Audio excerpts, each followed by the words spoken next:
الحمد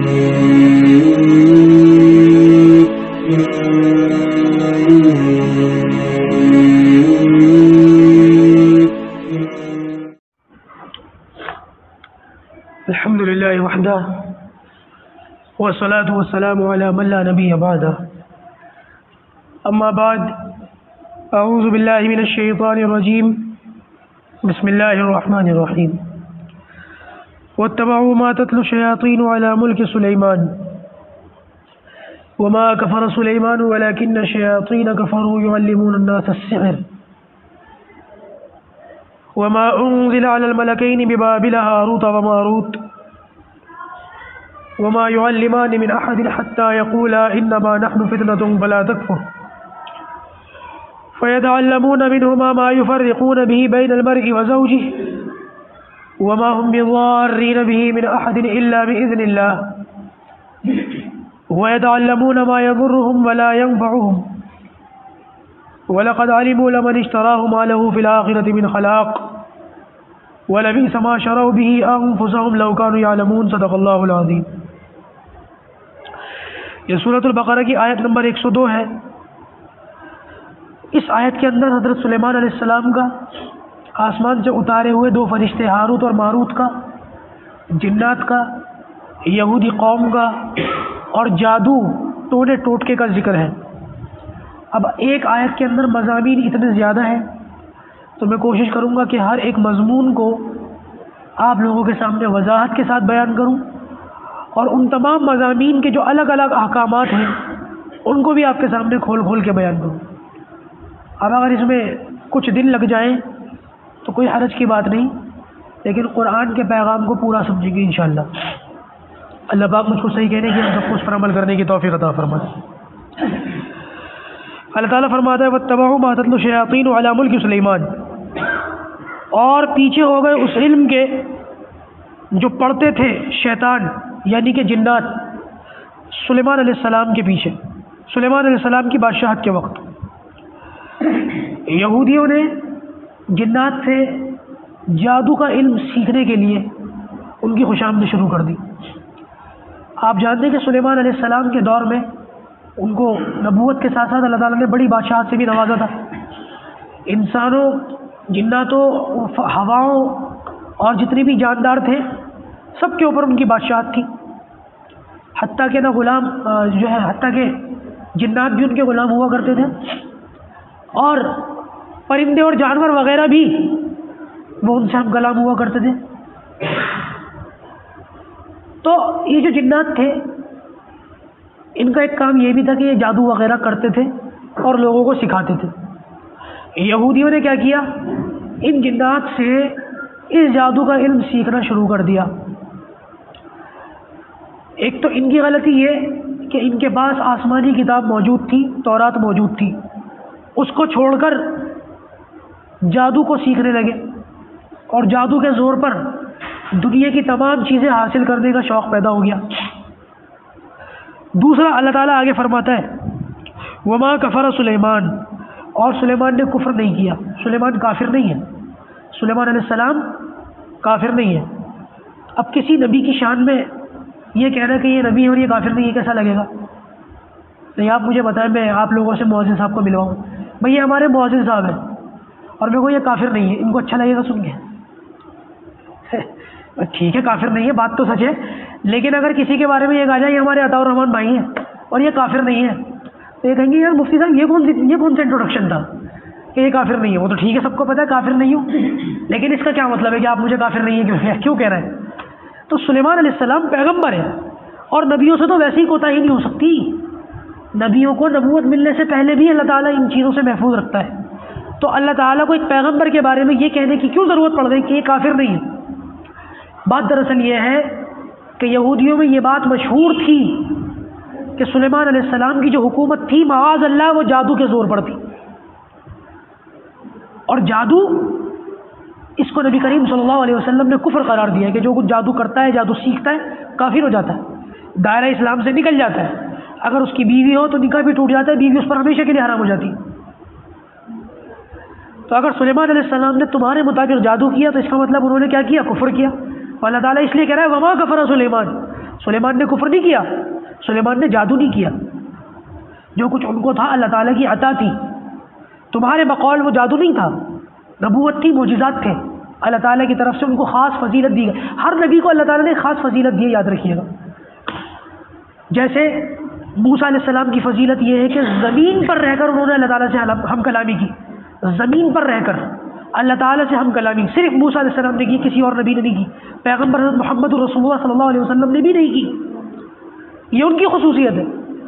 عیسیٰ علیہ السلام کی خصوصیت ہے بغیر باپ کے پیدا ہوئے، یہ ان کی خصوصیت ہے. اور ایسی ہمارے نبی حضرت محمد رسول اللہ صلی اللہ علیہ وسلم کی نبوت، تمام نبیوں کے نبی، نبیوں کے سردار، کائنات کے سردار، یہ اللہ کے رسول کی خصوصیت ہے کہ قیامت تک کے لیے آپ کا نام اللہ کے نام کے ساتھ رہے گا. اسی طریقے سے یہ سلیمان علیہ السلام کی خصوصیت تھی کہ اللہ تعالیٰ نے ان کو بادشاہت دی، پوری کائنات کے اوپر بادشاہت. اس کو ان لوگوں نے جادو مشہور کر دیا. تو اللہ تعالیٰ نے فرمایا وما کفر سلیمان، جادو نہیں ہے وہ، اور جو کچھ تم کرتے ہو، جنات سے سیکھتے ہو، وہ جادو ہے. آگے فرمایا وَلَكِنَّ الشَّيَاطِينَ كَفَرُوا، لیکن شیطانوں نے کفر کیا، جناتوں نے کفر کیا. جنات بھی ایک مخلوق ہے اللہ تعالیٰ کی جو نظر نہیں آتی، انسانوں کو نظر نہیں آتی. میں آج کے دور میں پڑھے لکھے لوگوں کو سمجھانے کے لیے کہتا ہوں وہ کسی اور ڈائمینشن میں ہے.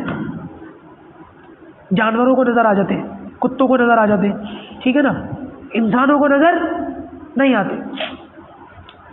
ہماری جو زمین ہے، جس کائنات میں ہم رہ رہے ہیں، یہ 3 ڈائمینشن میں ہے. اس میں ہم آگے ہو سکتے ہیں، پیچھے ہو سکتے ہیں، اوپر جا سکتے ہیں، نیچے جا سکتے ہیں، دائیں جا سکتے ہیں، بائیں جا سکتے ہیں. وقت میں آگے بڑھ رہے ہیں، پیچھے نہیں جا سکتے، ٹھیک ہے نا. کچھ اور ڈائمینشنز بھی ہیں دنیا کے اندر. سائنسدانوں کا تو یہ کہنا ہے پتہ نہیں کتنے ڈائمینشن ہیں ابھی. تو ان ڈائمینشنز کے اندر انسان جائے گا تبھی تو یہ چیزیں نظر آئیں گی. اور انسان کو اللہ تعالیٰ نے آزمائش کے طور پر جو ہے دنیا کے اندر قید کر کے رکھ دیا ہے. یہ ان 3D دنیا سے باہر نہیں جا سکتا. تو بہرحال اسی لیے انسان کو جنات نظر نہیں آتے، لیکن جنات انسان کو دیکھ سکتا ہے. اور جنات کے اندر اکثر و بیشتر جو ہوتے ہیں نا وہ کافر ہوتے ہیں، خبیث ہوتے ہیں. شیطان جو ہے نا وہ بھی جنات میں سے تھا. اور جو خبیث جنات ہوتے ہیں اللہ تعالیٰ نے ان کو شیطان کہا ہے. شیطان کی اولاد ہے وہ بھی شیطان ہے. اچھا جی، آگے بڑھنے سے پہلے چند ایک باتیں میں آپ لوگوں سے عرض کر دوں. آپ لوگوں کو یہ چاہیے کہ جنات کے شر سے بچنے کی کوشش کیا کریں. جنات کے شر سے بچنے کی کوشش کیا کریں. کیسے بچیں گے جنات کے شر سے؟ اکثر دیکھیے گا میاں بیوی کے جھگڑے جن گھروں میں ہوتے ہیں میرے پاس آتے ہیں. بہت سارے لوگ کہتے ہیں کہ ہماری بیوی سے ہماری نہیں بنتی، بہت ساری بہنیں کہتی ہیں ہمارے شوہروں سے ہماری نہیں بنتی. اکثر لوگوں سے میں یہی پوچھتا ہوں باتھ روم کا دروازہ کھلا رکھتے ہو کیا؟ تو زیادہ تر لوگوں کا جواب یہی ہوتا ہے ہاں باتھ روم کا دروازہ کھلا رہتا ہے. بات دراصل یہ ہے کہ نبی کریم صلی اللہ علیہ وسلم نے ان جنات کو حکم دیا تھا کہ انسانی آبادی سے نکل جاؤ، پہاڑوں میں چلے جاؤ، جنگلوں میں چلے جاؤ. اب جنات جو ہیں، جو اچھے جنات ہیں، وہ پہاڑوں میں چلے گئے، سمندروں کی طرف چلے گئے، جنگلوں کی طرف چلے گئے. لیکن جو خبیث جنات ہوتے ہیں یہ ایسی جگہ پر رہتے ہیں جہاں پر غلاظت ہو، گندگی ہو، غلاظت بھی ہو، گندگی بھی ہو، ناپاکی بھی ہو، یہ وہاں رہتے ہیں. پرانے دور میں انسان اپنی ضرورت پوری کرنے کے لیے گھر سے دور جاتا تھا بیت الخلاء وغیرہ کرنے، تو یہ جنات وغیرہ وہیں چلے جاتے، وہیں رہتے تھے. اب کیا ہوا؟ انسان نے اپنی ضرورتوں کو اور اپنی آسانیوں کو سامنے رکھتے ہوئے باتھ روم وغیرہ گھر کے اندر ہی بنا لیے، بلکہ کمروں کے اندر اٹیچ باتھ روم بنا لیے. حجروں سے ہی باہر نکلنے کی ضرورت نہیں ہے. بعض لوگوں نے تو ٹیلی فون بھی باتھ روم کے اندر لگا رکھے، وہاں پہ بھی ٹینشنیں پال رکھی ہیں. ٹھیک ہے، تو اب ہوتا یہ ہے کہ بعض مرتبہ کوتاہی کہہ لیجیے یا جان بوجھ کر کہہ لیجیے، باتھ روم کا دروازہ رات کو قصدن کھول کے سویا جاتا ہے. اس باتھ روم کے اندر غلیظ لوگ رہتے ہیں گندگی کی وجہ سے، اور آپ کا دروازہ کھلنے کی وجہ سے وہ آپ کے کھانے کی چیزوں پر، آپ کے بچوں پر، آپ کے اوپر برے اثرات ڈالتے ہیں، گندی چیزیں ڈالتے ہیں، وسوسے ڈالتے ہیں، جس کے نتیجے میں ماں باپ کا بچوں سے، بچوں کا ماں باپ سے، میاں کا بیوی سے، بیوی کا میاں سے مزاج نہیں ملتا، جھگڑے ہوتے ہیں. اس لیے باتھ روم وغیرہ کو جو ہے لاک کر کے رکھا کرو. جب ضرورت ہو تب جاؤ، اور اس میں بھی دعا پڑھ کے جاؤ، اللہم انی اعوذ بک من الخبث والخبائث. ترمذی شریف کی روایت ہے کہ جب کوئی شخص باتھ روم کے اندر جاتا ہے تو شیطان اس کی شرمگاہ سے کھیلتا ہے ویسے نہیں کھیلتا جیسے بچہ چنچنے سے کھیلتا ہے. میں آپ کو کھل کر سمجھاؤں, سیکشل ابیوز کرتا ہے. شرمگاہ سے کھیلنے کا کیا مقصد ہے؟ ہمیں محسوس نہیں ہوتا, لیکن وہ ہمارے ساتھ گندی اور غلاظت بھری حرکتیں کرتا ہے. اور اس سے بچنے کا طریقہ اللہ کے رسول نے فرمایا, اللہم انی اعوذ بک من الخبث والخبائث. یہ دعا پڑھ کر باتھ روم میں جاؤ تو اللہ تعالیٰ تمہارے اور اس خبیث شیطان کے درمیان میں ایک آڑ فرما دیں گے, جس سے تم اس سے بچ کر رہو گے. اپنی عورتوں کو سمجھاؤ کہ خبیث شیطان اندر بیٹھے ہوئے ہوتے ہیں, تم بے حجاب ہوتی ہو, پتہ نہیں کیسی کیسی حرکتیں کرتا ہوگا. آج ہم لوگوں کو دعا یاد تک نہیں ہے, پڑھنا تو دور کی بات ہے.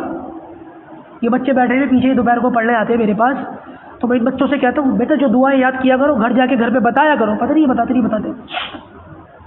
تو آپ لوگوں سے میری درخواست ہے کہ ان دعاؤں کو سیکھو, ان باتوں کو سیکھو, اور اپنے گھروں کے اندر ویسے بھی پاکیزہ ماحول بناؤ. ہفتے میں ایک مرتبہ گھر کے اندر خوشبو وغیرہ لگایا کرو, صاف کپڑے پہنا کرو, ناخن زیادہ نہ بڑھایا کرو, زیر نام بال شرمگاہ کے بال فوراً کاٹ لیا کرو, 40 دن سے زیادہ نہ بڑھنے دیا کرو. کبھی نائٹ فال ہو جائے, رات کو سوتے ہوئے احتلام ہو جائے, جلدی سے جلدی غسل کرنے کی کوشش کرو. جب ہسبینڈ وائف ملاقات کریں تو اس میں بھی اس بات کی کوشش کرو کہ بے حجاب نہ ہوا کرو, ایک چادر وغیرہ استعمال کر لیا کرو. بغیر کسی چادر کے اپنی ضرورتوں کو جانوروں کی طرح پوری کرنا, اس کے اندر بھی شیطان ملوث ہو جاتا ہے. اس کے موقع پہ بھی دعا پڑھنے کی ہے. پتہ ہے آپ کو حدیث کے اندر آتا ہے جب میاں بیوی ملاقات کرتے اور دعا نہیں پڑھتے, اللہم جنبنا الشیطان وجنب الشیطان ما رزقتنا والیہ النشور, اس دعا کو پڑھ لیں تو شیطان کے اثر سے بچ جاتے ہیں. اور اگر یہ اس دعا کو نہ پڑھے اور میاں بیوی ملاقات کر لیں تو تیسرا شیطان ہوتا ہے. یہاں تک کہ پیدا ہونے والے بچے کے اندر شیطان کے اثرات تک آ جاتے ہیں. یہ دعائیں خدا کے واسطے سیکھو, اللہ کے واسطے سیکھو. سالوں ہو جاتے ہیں ہمیں اس طریقے کی جو ہے باتیں. ایک بزرگ کو میں نے دیکھا, وہ ذرا تیز ترار بولنے والے, سنگم بہار کے, میرے خیال سے میں نام نہیں لیتا, باقی آپ سب جانتے ہی. تو ان بزرگ کے پاس ایک شخص آئے, کہنے لگے میرا بیٹا بڑا پریشان کرتا ہے, بڑا شرارت کرتا ہے. میں وہی بیٹھا ہوا تھا, کہنے لگے لگتا ہے بغیر بسم اللہ کا پیدا کرا تو نے. وہ ذرا تیزی میں بولتے ہیں, ہمارے بزرگ ہیں, آپ سب جانتے ہیں. لگتا ہے تو نے بغیر بسم اللہ کے پیدا کرا ہے. کیا مطلب؟ پھر انہوں نے مطلب سمجھایا کہ ہر کام سے پہلے بسم اللہ کرو, حتیٰ کہ بیوی کے قریب جاؤ تو بھی بسم اللہ پڑھو. یہ جو بچوں کے اندر شیطانیاں اور فتنے اور شرارتیں آ جاتی ہیں بغیر بسم اللہ کی جو ہے پیدائش ہے, اس طریقے کے الفاظ ہیں ان کے, بڑے سخت الفاظ انہوں نے بولے. مجھے دہراتے ہوئے عجیب سا لگ رہا ہے, لیکن انہوں نے بولے تو میں دہرا رہا ہوں. تو یہ دعائیں اللہ کے واسطے سیکھو.